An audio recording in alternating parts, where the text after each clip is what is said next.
ஆஸ்திரேலியாவின் மெல்பர்ன் நகரில் இருக்கக்கூடிய பிரம்மாண்டமான மார்வெல் அரங்கத்தில் பல்லாயிரக்கணக்கான இந்தியர்கள் புடைசூழ பிரதமர் நரேந்திர மோடியும் அதே மாதிரி ஆஸ்திரேலிய பிரதமர் ஆந்தனி அல்பனீஸும் இணைஞ்சு இந்த நிகழ்ச்சியில் பங்கெடுத்திருக்காங்க. வணக்கம் மெல்பர்ன்னு தமிழில் தன்னுடைய உரையை தொடங்கி இருக்காரு பிரதமர் நரேந்திர மோடி. அவர் பேசின காட்சிகளை இப்போ பார்த்துடலாம்.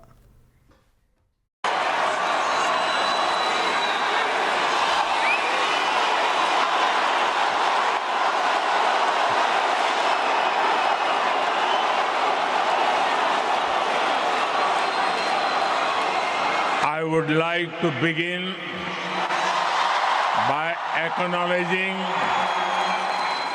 the traditional owners of the land on which we meet, and I pay my respects to their elders, past, மண்ணின் உண்மையான உரிமையாளர்கள் யாரோ அவர்களுக்கு நான் வணக்கத்தை செலுத்தி அவர்களுக்கு மரியாதை செலுத்தி என்னுடைய உரையை தொடங்க ஆசைப்படுகிறேன்.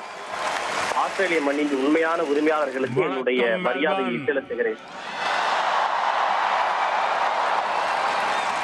नमस्कार माइट्स, कैसे हैं आप? மெல்பர்ன் மக்களே வணக்கம், நமஸ்தே. எப்படி இருக்கிறீர்கள் நீங்கள்? நன்றாக இருக்கிறீர்களா? இந்த அரங்கமே நிரம்பி வழிகிறது, ஹவுஸ்ஃபுல்லாக இருக்கிறது. இதை பார்க்கும்போது ஒரு பிளாக் பஸ்டர் திரைப்படத்தை பார்ப்பது போல உள்ளது. मैं अपना भाषण शुरू करूं इससे पहले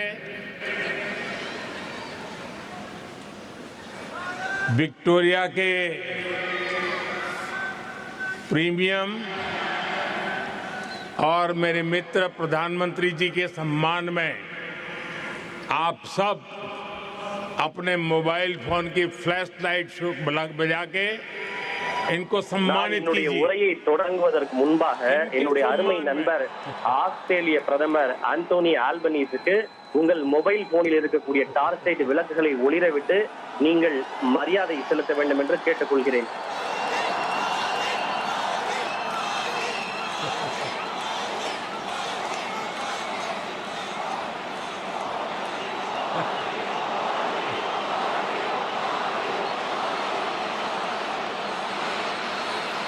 साथियों,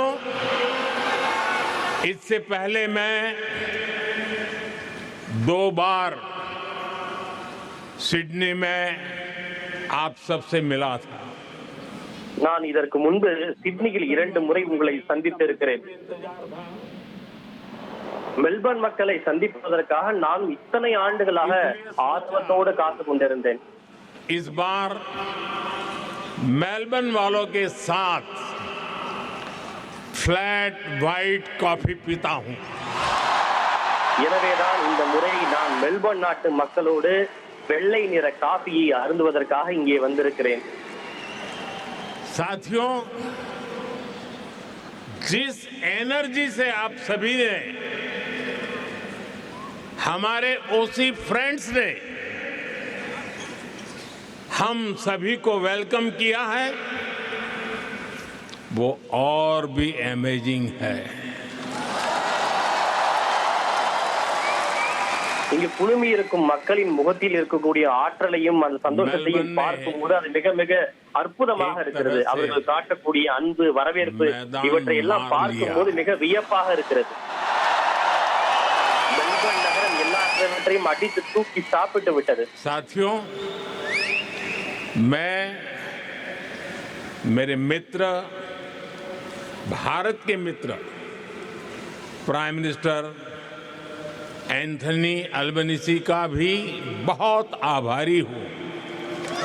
நான் என்னுடைய நண்பர் மட்டுமல்ல, இந்தியாவினுடைய நண்பர் ஆஸ்திரேலிய பிரதமர் ஆந்தோனி ஆல்பனீஸுக்கும் என்னுடைய நன்றியை இந்த நேரத்தில் தெரிவிக்க விரும்புகிறேன். मेलबर्न में भी भारतीय कम्युनिटी के बीच आए. இதற்கு முன்பு நான் சிட்னி வந்த போதும் அவர் என்னுடன் இருந்தார். இந்த முறை நான் மெல்போர்ன் வந்த போதும் இந்திய சமூகத்தின் மத்தியில் என்னோடு அமர்ந்திருக்கிறார். இதன் மூலம் இந்த நிகழ்வு ஒரு முழுமையான நிறைவை பெற்றிருக்கிறது.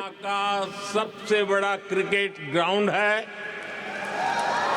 என்னுடைய பிறந்த மாநிலமான குஜராத்தில் உள்ள அகமதாபாத்தில் உலகிலேயே மிகப்பெரிய கிரிக்கெட் ஸ்டேடியம் இருக்கிறது. स्टेडियम है, அதே போல மெல்போர்னிலும் மிக அடையாளமான ஒரு மிகப்பெரிய கிரிக்கெட் ஸ்டேடியம் இருக்கிறது. और साथियों எனவே நாம் இருவருமே ஒன்றுதான். प्राइम मिनिस्टर अल्बनीज़ी जब बोलते हैं तो भारतीयों के दिल और दिमाग में छा जाते हैं. நாம் ஒன்றை பார்த்திருக்கிறோம். பிரதமர் ஆல்பனீஸ் பேசும்போது இந்தியர்களின் மனதவர் எப்படியெல்லாம் தவறுகிறார், இந்தியர்களின் அன்பை பெறுகிறார் என்பதை நாம் பார்த்திருக்கிறோம். मैं विक्टोरिया की प्रीमियर का भी उनके ऊर्जा भरे शब्दों के लिए, भारत के प्रति इतने स्नेह से उन्होंने जो कहा उसके लिए उनका भी हृदय से आभार व्यक्त करता हूं. நான் விக்டோரியா நகர மாகாணத்தினுடைய ஆளுநருக்கும் இந்த நேரத்தில் என்னுடைய வணக்கத்தையும் நன்றியும் தெரிவித்துக் கொள்கிறேன். मैं जब साल 2014 में ऑस्ट्रेलिया आया था तो 28 साल के बाद भारत का कोई पीएम यहां पहुंचा था. நான் 2014 ஆஸ்திரேலியா வரும் வரை 28 ஆண்டுகளாக ஆஸ்திரேலியாவிற்கு எந்த இந்திய பிரதமரும் வந்தது கிடையாது. मैंने कहा था कि अब आपको 28 साल इंतजार नहीं करना पड़ेगा. நான் அப்போது கூறினேன், என்னை மீண்டும் நீங்கள் சந்திப்பதற்கு இன்னும் 28 ஆண்டுகள் காத்திருக்க வேண்டிய நிலை இருக்காது என்று நான் அப்போது தெரிவித்தேன். ஞாபகம் இருக்கிறதா? அதை போலவே கடந்த 12 ஆண்டுகளில் 3வது முறையாக நான் ஆஸ்திரேலியா வந்திருக்கிறேன். இந்த முறை என்னுடைய ஆஸ்திரேலிய பயணத்தோடு என்னுடைய பயணம் ஹாட்ரிக்கை அடைந்திருக்கிறது. कि भारत और ऑस्ट्रेलिया के रिश्ते किस ऊंचाई पर है. இது எதை காட்டுகிறது? இந்தியா ஆஸ்திரேலியா இடையிலான உறவு எந்த அளவுக்கு புதிய உச்சத்தை அடைந்திருக்கிறது என்பதை இது காட்டுகிறது. इसमें सबसे बड़ी भूमिका किसकी है?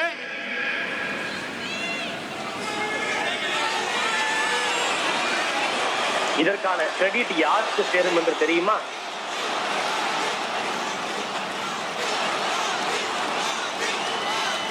मोदी की नहीं. இதற்கான கிரெடிட் மோடிக்கு அல்ல, आप सभी साथियों की भूमिका है. இதற்கான கிரெடிட் உங்கள் அனைவருக்கும் சொந்தமானது. इंडियन இதற்கு உரியவர்கள் நீங்கள் தான். வெளிநாடு வாழ் இந்தியர்களுக்கு இந்த வெற்றியும் கிரெடிட்டும் சொந்தமானது. कहते हैं कि मेलबर्न शहर एक दिन में ही 4 सीजन के दर्शन करा देता है. அதாவது மெல்பர்னை பற்றி சொல்லும் போது ஒரு சொலவடை இருக்கிறது. மெல்பர்ன் நகரில் ஒரே நாளில் 4 விதமான பருவநிலைகளை காண முடியும் என்று சொல்வார்கள். अपने कल्चरल कलर से इसको और वाइब्रेंट बना दिया है. ஆனால் இந்தியர்கள் இந்த மெல்பர்ன் நகரில் தங்களுடைய கலாச்சார அடையாளத்தின் மூலம் அதனை மேலும் துடிப்பானதாக மாற்றி இருக்கிறார்கள், மாற்றுகிறார்கள். काफी ऐसे स्थान हैं, ऐसे मार्केट्स हैं. மெல்பர்ன் நகரை சுற்றி நிறைய சின்ன சின்ன நகரங்கள் இருக்கின்றன, சந்தைகள் இருக்கின்றன. कोई ने लिटिल इंडिया कहता है, அதனை சிலர் லிட்டில் இந்தியா என்று कोई சொல்கிறார்கள், मिनी इंडिया कहता है. சிலர் மினி இந்தியா என்று சொல்வார்கள். नाम जो भी हो, लेकिन रंग भारतीयता से भरे हुए हैं. பெயர் எதுவானதாக வேண்டுமானாலும் இருக்கலாம், ஆனால் அது இந்தியர்களால் நிரம்பி வழியக்கூடிய ஒன்றாக இருக்கிறது, நிறம் ஒன்றாக இருக்கிறது. किसी ने मुझे दिखाया. ஆயிரக்கணக்கான இந்தியர்கள் புடைசூழ ஒரு பிரம்மாண்டமான நிகழ்ச்சி அங்கே மெல்பர்னில் இருக்கக்கூடிய மார்வெல் அரங்கில் தற்பொழுது நடைபெற்று கொண்டிருக்கிறது. இந்தியா ஆஸ்திரேலியாவின் உறவு குறித்தும் இந்தியாவில் ஆஸ்திரேலியா பண்ணக்கூடிய முதலீடுகள் இரு நாடுகளுக்கும் இருக்கக்கூடிய நட்புறவுன்னு நிறைய விஷயங்களை பிரதமர் நரேந்திர மோடி விளக்கமாக அங்கே பேசிகிட்டு இருக்கார் இந்தியர்கள் முன்னாடி. அந்த காட்சிகளை நம்ம பார்த்துட்ருக்கோம்.